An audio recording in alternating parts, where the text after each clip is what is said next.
గోపికలు ఉద్ధవునితో ఇంకా ఇలా అంటున్నారు.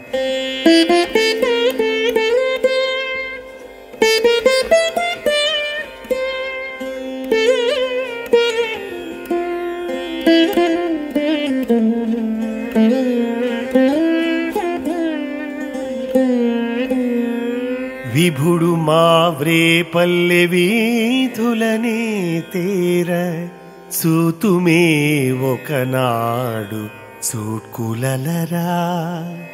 ప్రభుడు మాతో నర్మ భాషలు భాషింప విందుమే ఒకనాడు వేణులలరా.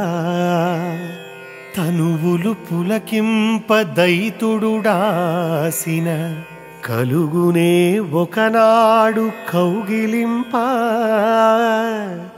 ప్రాణేశ మమ్మేల పాసితివని దూర దొరకునే ఒకనాడు తొట్టుపడగా.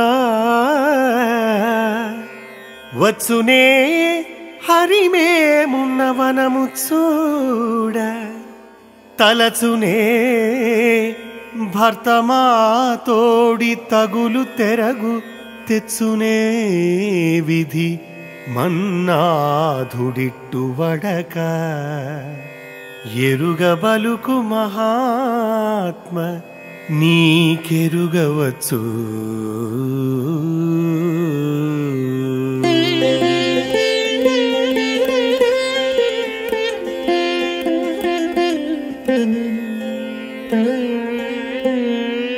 కాయలు కాచిపోతున్న మా కన్నులు మురిసిపోయే విధంగా మా స్వామి వ్రేపలలో అడుగు పెడతాడా?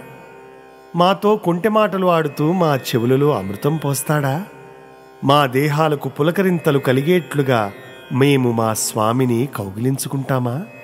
ప్రాణనాథ, మమ్ములను ఎందుకు విడిచిపోయావు అని మేము నిష్ఠూరంగా మాట్లాడితే బదులు చెప్పలేక మొగం చాటు వేసుకుని ఉంటాడా? చెప్పు ఉద్ధవా, చెప్పు. మా స్వామి వస్తాడా? మేము ఆయన స్మృతిలో ఉన్నామా? ఆ విధి మాతో తిట్టులు తినకుండా మా స్వామిని మాకు తెచ్చి ఇస్తాడా? చెప్పు అని ఈ విధంగా గోపికలు చురుకు మాటలతో ఉద్ధవుణ్ణి తూట్లు పొడిచారు. కొంతసేపటికి కృష్ణ సందేశాన్ని నెమరు వేసుకుని ఊరడిల్లారు. కృష్ణలీలలను వర్ణించుకుంటూ ఆనందం పొందారు.